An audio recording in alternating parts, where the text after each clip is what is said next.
I go by the name of G5 like this.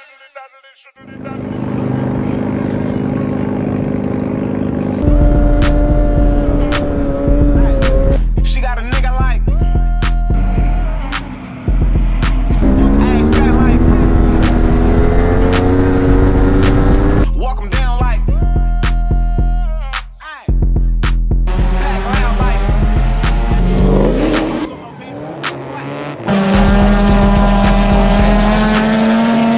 stay dangerous. Call it what you want, Ben Frank.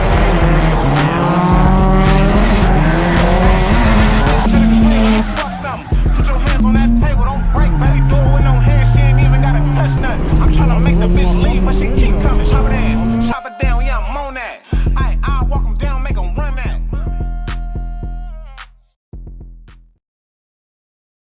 We're about to go there and we're gonna get the big land, all the shit. We got the compound low-key, we got the BOF studios, our house, you know? That's what I really want. I want to get to a big ass state and then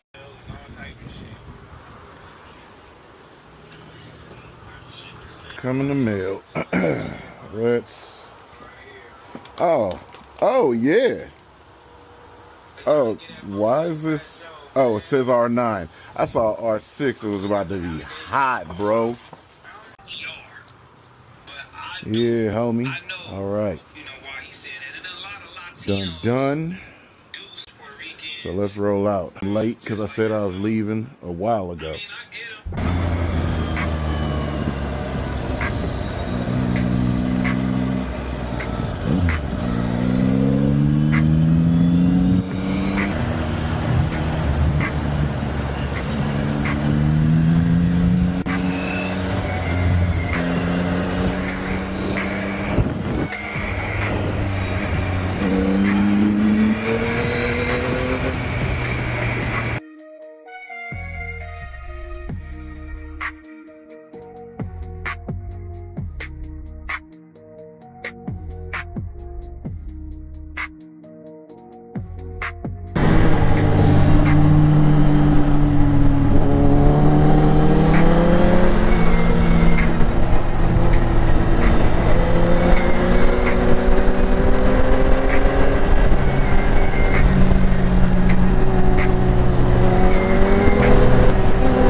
All right. Here we go.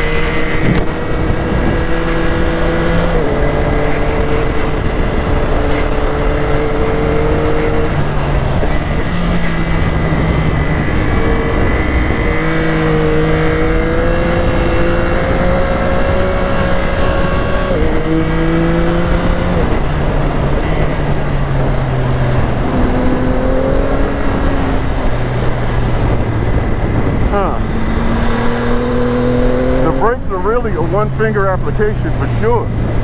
It's nice and buttery.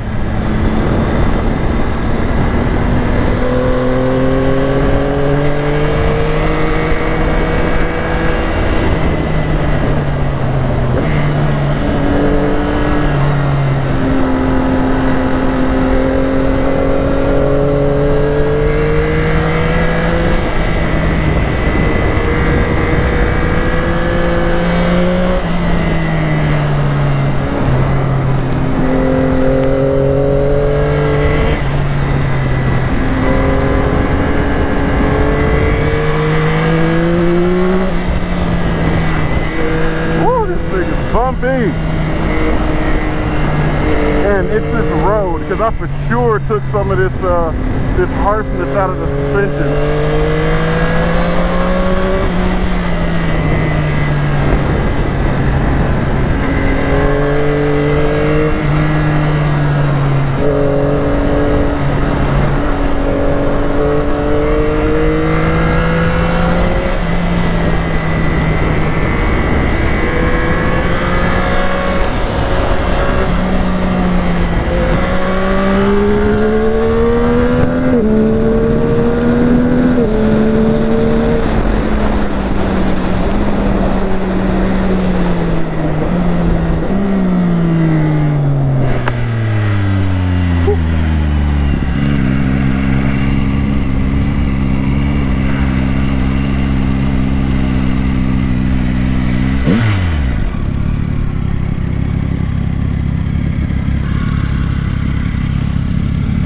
We've gone in and out a few times, but the last time we was here, my foot dumbass slipped right here.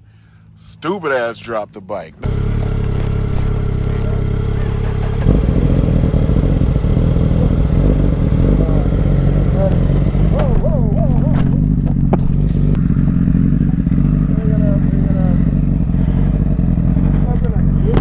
Yeah, I stepped down off of the, I got my camera rolling too, so we got that. All right. I slipped on this bullshit. Nothing's wrong with it, but that shit was funny as hell. There was a dude standing over here. I know he was probably like, it's fucking squid. This is the only thing that happened though, but I mean, that's a spool. But shout out to Corey for getting me these. These actually have more grip than I like. But that's with these jeans though. We'll see what it feels like with the suit. It's cool. Setup is less harsh. This place is bumpy as hell, so we have gotten a little bit of a better dial in now. Bike tips in pretty fucking good. It definitely tracks around. It actually hooks in a lot better. I'm not even using brakes much. I'm just letting the engine brake bring it down, and the bike is just carving in. So this thing is maneuverable as shit. I love it. Good experience so far. Stupid ass idiot drop. Oh, I gotta use some little compound when I get home. No. I could just take that off. That is hella funny. I stupid ass dropped that shit. I let it down easy, but still, it got dropped.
Whoa.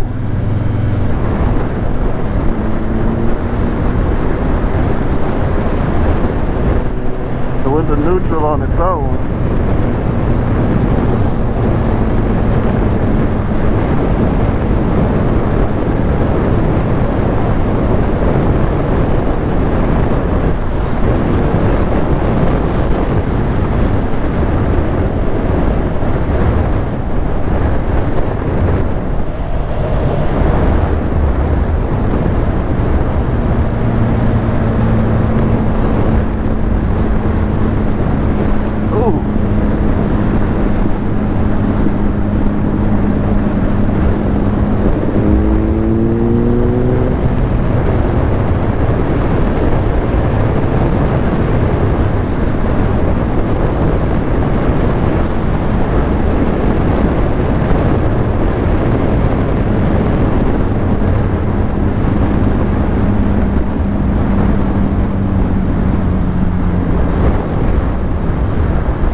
And then this is what's cool about the bike. Now, damn, I got cracks in my visor because of the rocks that he's kicking up. This visor was kind of done anyway. Woo, she pulls hard. Oh, she fucking pulls.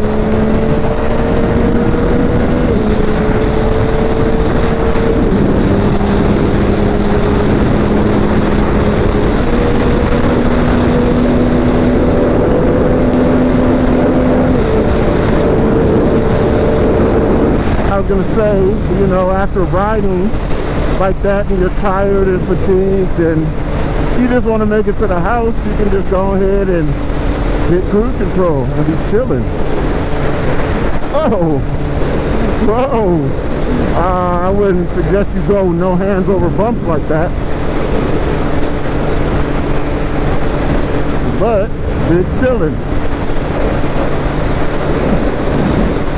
Damn, it's windy as hell. Damn. Blowing the bike over.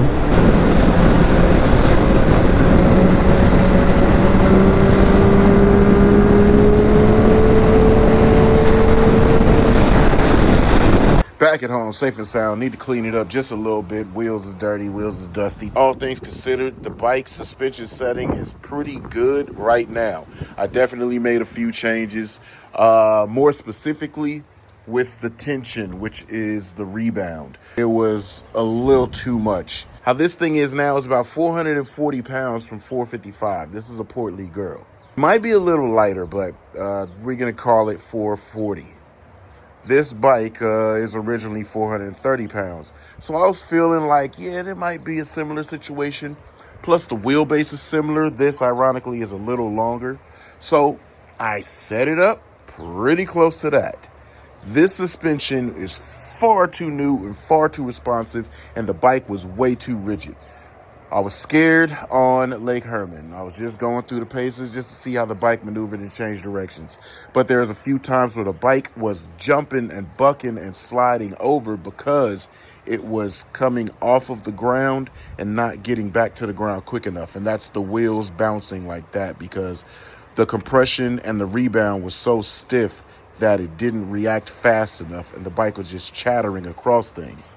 That needed to be changed, and the only thing I can think of is going to Redwood, which Redwood is way bumpier, harder compressions with the high speed. So I made a few changes in setting to release the shock to put the tire back on the ground quicker, and I kind of did the same thing here, but I released some preload as well. What happened was the bike turned and carved pretty good. It hooked in as you came around the corner. You didn't feel like the bike wouldn't turn in. There was no point in time that I felt like I was going wide. I actually felt like I needed to go a whole lot faster through there to make the bike turn on the same proper arc that I wanted it to go. There's many times that I'd turn and then I'd be too tight to the line because the bike turns in super good. Or I'd go in and I'd turn and have to stand the bike up on the right sides because I was going to run into the mountain or something. So that proves to be perfect because it's at that point where I feel like, damn, I should ride through here faster, but I won't because too many shadows, too late in the day, and I couldn't see. This visor is ass. This one, way better for the daytime. I really hoped that my camera was still running when I got on the freeway, but I wasn't even in the highest power mode. This thing pulled to 140. My phone's ringing. Instead of letting it interrupt this clip, I'll be right back. And good morning after a whole long-ass phone call, some sleep. It's a whole nother day. I just really wanted to finish out what I was saying about this bike. I'm totally not going hard on the bike. We're not going fast at all right now. I don't want to be the first squid to like crash this R9 in the back roads, but it could possibly happen, but I'm not trying to.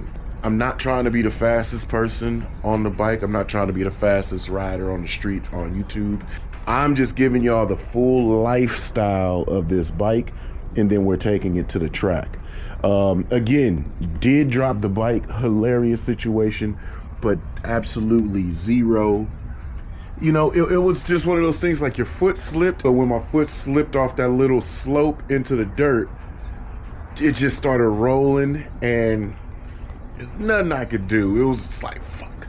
But it's whatever. It turned, everything's fine. Everything's well. But my bad, I had to take the metas off. I looked in the screen and was like, boy, I look unk as fuck. I'm unk, but I ain't that unk. And then I've got him sitting right here. I'm on mega unk mode. But anyway, yo, so it's like this bike is great. This bike is fun. Me personally, I think I'm going to use it as a tool just to specifically ride a little differently. I have a little bit of an understanding on how to ride fast, flow fast, ride on the track, but the brakes, I mean, as I was saying, it's a one finger application. In the back roads, I didn't feel rushed. Now, I don't remember that back road at all. 0% of it. Only thing I remember is there was one big ass bump. It caught me off guard how early it was into the run. I thought it was way later, but I did remember that bump, just didn't remember where it was. But I have a hot take though. And listen carefully. This bike does not replace an R6. It can't replace the R6. It's almost impossible. Yes, it's quick. Yes, you could be very fast on it. Yes, it's got a whole lot of torque. Yes, it's very usable. And yes, it slides right into the slot of the same class and spec. It does not replace an R6. And I want to put that to the test. I want to show you guys that, but we have to show it at the track. I don't want to show that on the street. I will show it on the track. And I'll have my son riding it on the track versus me riding this on the track. There's a huge key why this bike does not replace the R6. And it's the energy that R6 produce on the top end. This does not do. This, if you're on a short track, or if you're on a very tight, twisty road, or if there's very short, straight segments, you cannot beat this geometry, how this can corner, how this can dive down into turns, and how confidently you can get this thing around and out of a corner. That's where this is superior. Anything past that, a 600 is whooping feet. Trust me when I say this is quick. And I'm not a little guy, yo. I'm not a little guy. This can't replace an R6. It won't replace an R6. This is something way different. This is a whole different direction. This is a whole different chapter in the book of super sport. There are modifications that guys are doing. Cams, the ram air, because believe it or not, this doesn't go to anything. See, there's no ram air tubes. You just have an open air box here. So ram air, they have a ram air kit that produces a velocity right into the air box. You can capitalize on that with tuning. That helps a little bit more up top, but still this platform, it doesn't have it all up top. I saw a couple of guys that have it, like the young dude Thoughts Taken. He's talking about the revving, how far the revs. That's kind of irrelevant with this because the way this feels and the way this produces power, it pulls hard. So even though you're only going to 11 RPM, how spaced out the gearing is, it doesn't feel like you're running out of revs. Yes, there are times if you're listening to it, audibly, it sounds like you need to downshift to get more into power because you think you got more to go. And that's right around fourth to sixth back to 5. You want to run it further to the limiter. This bike does well when you stay in the meat of the torque. But if you know leader bikes and you ride leader bikes, mine, I made it over rev to 14.